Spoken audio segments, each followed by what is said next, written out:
You're watching Missouri Western Television. This month on Western Reports, we recap a few big decisions that have caused a stir on campus, including the raise in tuition rate. Stay tuned for this and more on this April edition of Western Reports.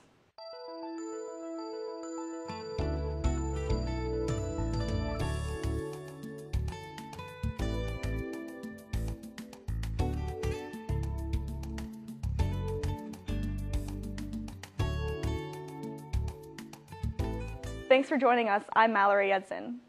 This spring, Western students voted as usual for their SGA representatives. Election day was surrounded by controversy, however, with the new tobacco policy having been added to the ballot. The policy called for all tobacco products to be prohibited on campus by fall 2012 and generated a lot of buzz on campus. Here's a look at what some students had to say about the issue. My stance on the tobacco issue is more like it's the person's choice rather than the community involvement. Yes, you have secondhand smoke within the community, but I feel as though it's up to that person rather than telling someone they can smoke or not. I'm going to vote against it to have it like we can have smoking on campus, because at the end of the day, people are going to do it regardless. So you can't really tell them who and how they cannot smoke. Okay. I'm of age, and if I want to enjoy my pipe tobacco, or if I want to enjoy even a cigarette, I think I should have the right to do so. Actually, I have my pipe tobacco right here because I smoke a pipe and I enjoy doing it. Yeah. Well, see, the big problem is they have their cigarette dispensers that you put away. That way you're not littering, because you look around, you see all these cigarette butts, and I get when people are like, oh my gosh, it is so gross. And I totally understand. The problem is they have the cigarette dispensers right by the doors where you're not supposed to smoke. So I think they're kind of actually asking for it a little bit, kind of asking people to almost break the rules by putting the cigarette dispenser, the cigarette trash cans or whatever you call them, right by the doors, right where you're not supposed to smoke. I'm an adult. I have the right to smoke tobacco if I so choose and if I purchase it, and I don't think you should take away that right.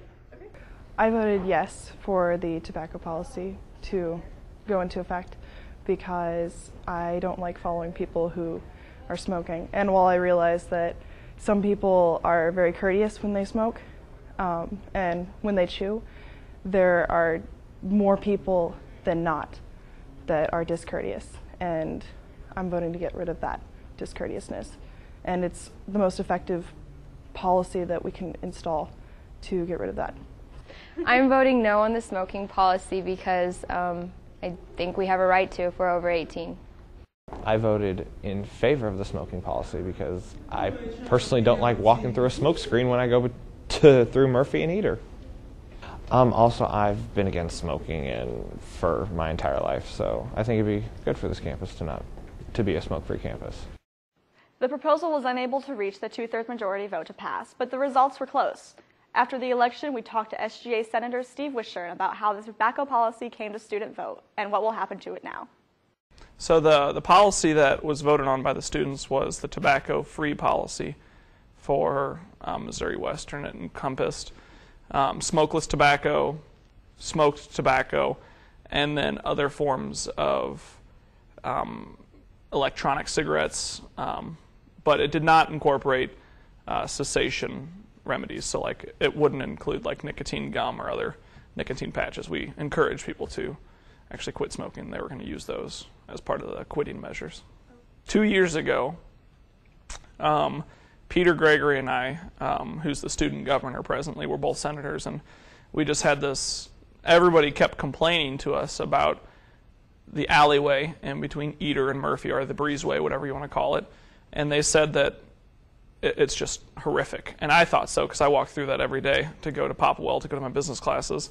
It is very bad. The smoking there is especially bad when it's bad weather outside, raining, snowing. It's unbelievable. If you put a toxicity measuring system out there, it'd probably be through the roof, just so much secondhand smoke. So we decided that instead of trying to enforce the unenforceable rules right now, which are 10 feet from the doors, no smoking on the patio, yada, yada, yada, it's never been enforced. Let's just put it before the students and let the students decide whether or not they want a smoke-free campus. And we took it a step further for argument's sake, so that it wouldn't be contradictory to go tobacco-free campus, because I hate it when I'm in a classroom and in front of me is this person with a spit bottle, and they're just spitting away, and then they miss, and it seeps down and gets on my shoe or whatever. It's, yeah, not good. That's also an unenforced rule, but so we're going to just clean the slate and make it all tobacco free. So the process of actually how it went from an idea to actually happening is that the Senate got together, formed a committee to set up focus groups for the students to see what they would want in a policy. And we set up those focus groups. We had 3 or 4. A few were canceled because of the snow days that we had, which was pretty cool. I like the snow days. But we set up these focus groups. Students came in and they said what they wanted in the tobacco policy, what they didn't, what would be the best way to word it, all these different ideas. After we had 4, we decided to write the policy. We wrote the policy, brought it before the Senate, and the Senate said, it's good wording. We'll make a resolution to put it on the ballot. So after the Senate made a resolution to put it on the ballot, it had to be signed by the president of SGA and then also the vice president of student affairs, Dr. Prowlis, and president of the university, Dr. Vartabedian. And they all signed off on it to let the students decide. And then it went to the vote, and unfortunately it did not pass. The vote was great. I mean, it was record turnout for a Missouri Western vote. Over 1,300 people voted for the policy. Total numbers were, I think, 740-ish voted for it, and in the range of like 450 voted against it, which means that it didn't qualify for the 2/3 majority vote that it would need to pass. We'll be right back.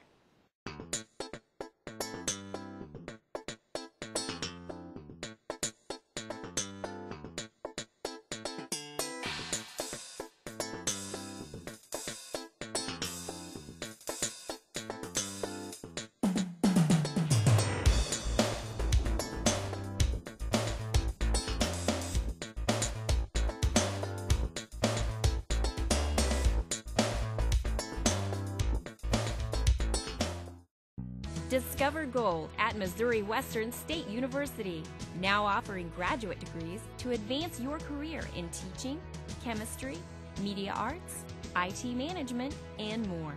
Missouri Western offers you convenient and affordable quality education with real-world experience. Discover graduate gold at Missouri Western State University. Information available at 816-271-4364. Do you ever wonder what goes on in the arts community in St. Joseph? There's a lot to offer, and Missouri Western's newest show, Art Beat, will highlight the cultural community in St. Joe. We'll bring you theater, music, museums, art, activities for kids, and much, much more. I'm Stacy Park. Please join me for Art Beat on Missouri Western Television at the times you see here. You can also watch us on the web at missouriwestern.edu/artbeat.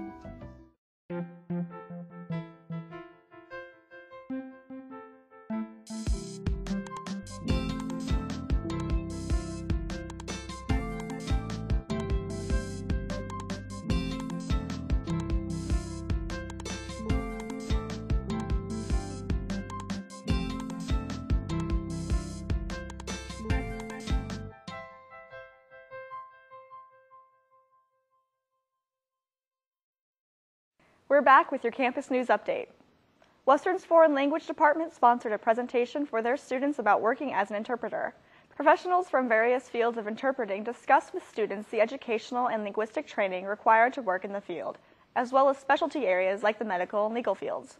They also spoke about job prospects for the students within the government, private industries, or independent opportunities. For more information about becoming an interpreter, contact Dr. Susie Hennessy or Dr. Eduardo Castillo-Ortez. The Western Activities Council announced their spring concert to excited students this March, only to receive the news that R&B recording artist Carrie Hilson had to cancel her St. Joseph appearance due to contract with her record company. The council bounced back quickly, however, announcing rappers J. Cole and Jeremiah as new performers by the time students returned from spring break. Here's WAC President Brittany Taylor with more about the concert. The annual concert, I think it means a lot to students because that's something that they look forward to.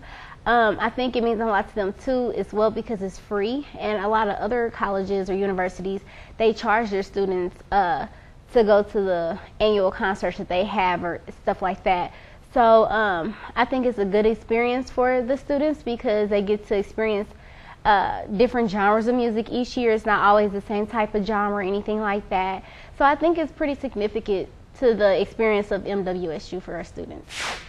Missouri budget cuts have forced the University Board of Governors to raise the price of tuition for Missouri Western students. The university anticipates a cut of at least 7% in the state's appropriation for higher education. Combined with the 5.2% cut for the current year, Western's appropriation from the state will have decreased by more than $2.7 million in 2 years. Students enrolled in classes this fall can expect a $17.61 per credit hour increase in tuition.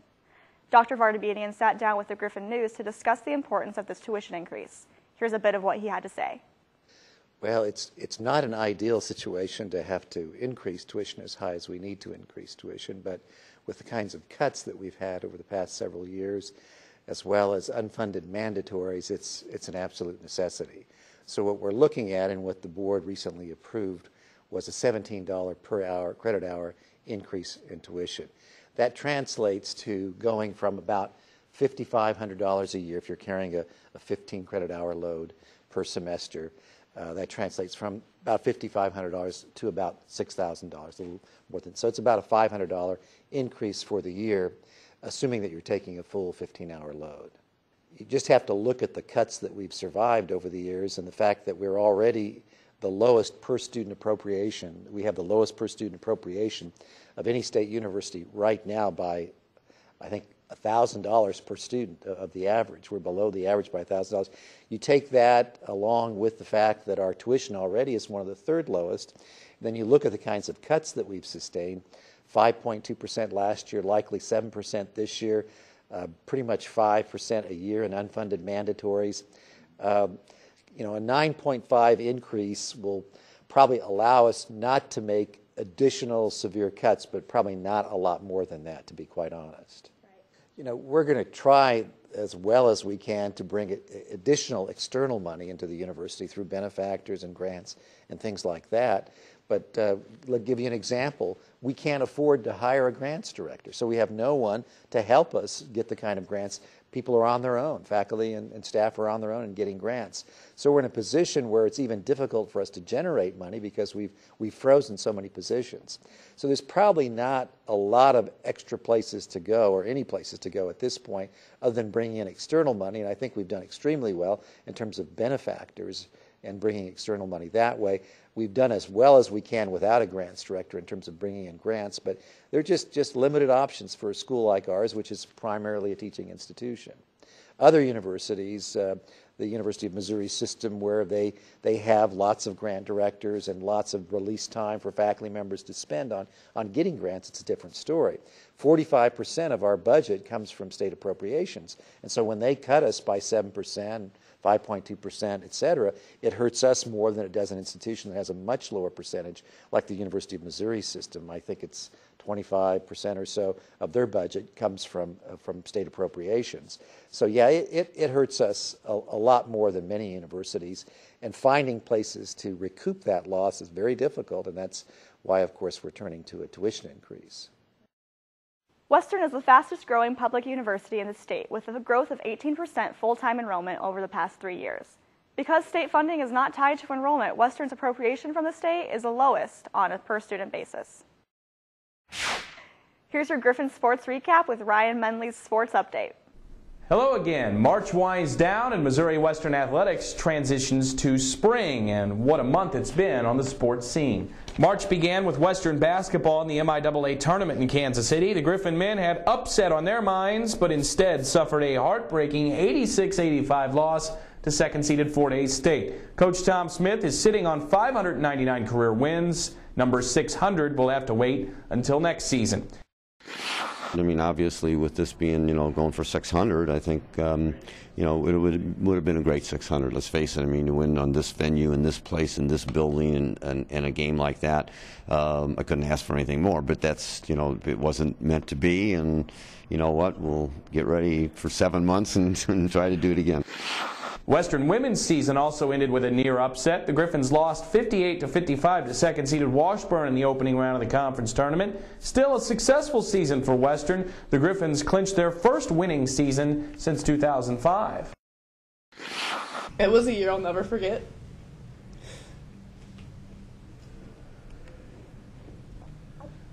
Just the way that we all came together.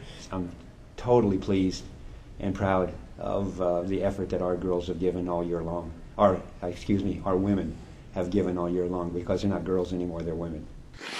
Meanwhile, the road to a women's national championship ended in St. Joseph this past month. Missouri Western hosted the Division II Elite Eight at the Civic Arena. Clayton State out of Atlanta, Georgia, left town with its first ever national championship. More history was made back on campus. March 17, 2011 was a day of firsts for the Griffin baseball program.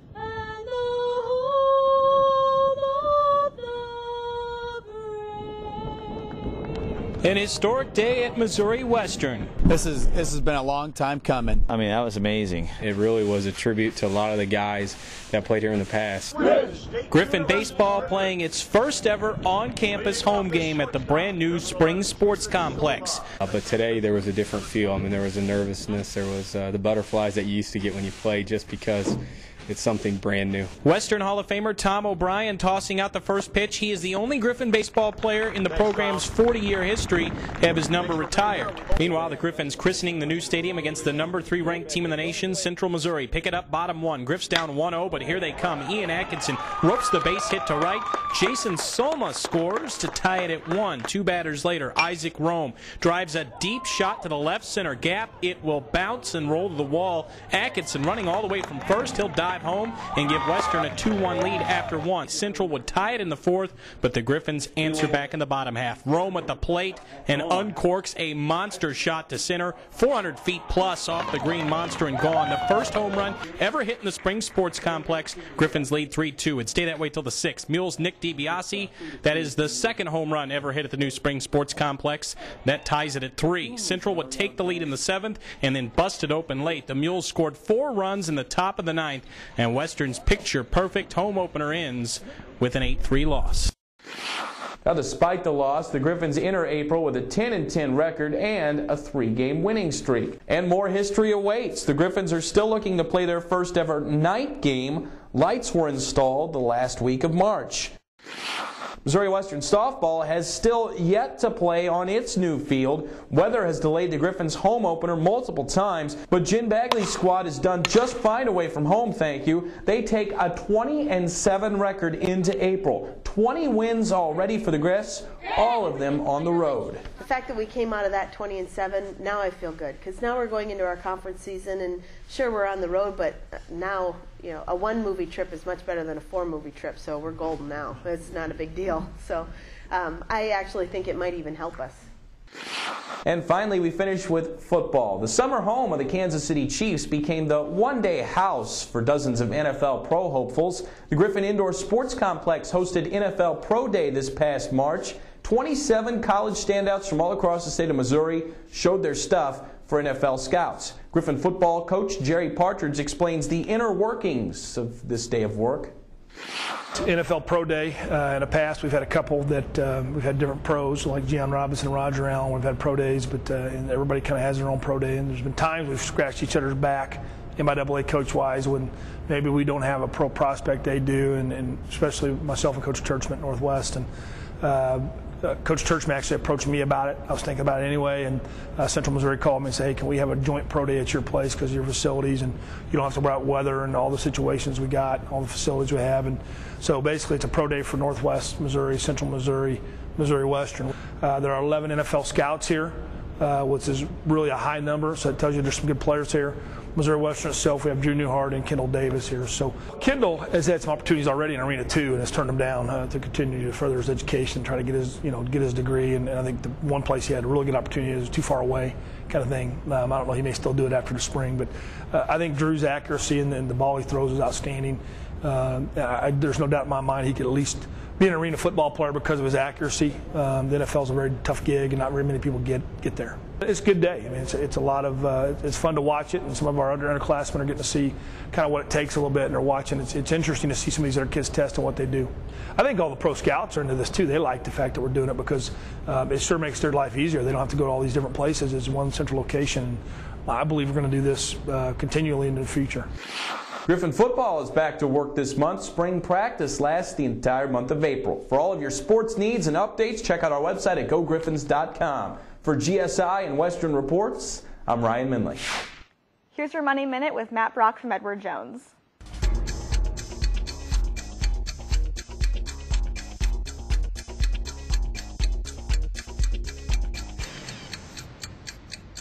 Well, we've talked a little bit about jotting down and keeping track of our monthly expenses. One important thing for you to do, again, in addition to tracking any sources of income, is what you're truly spending that money on. In order to define a plan and figure out what it is that you're going to have the ability to spend money on in the future, is to figure out how important that purchase is to you.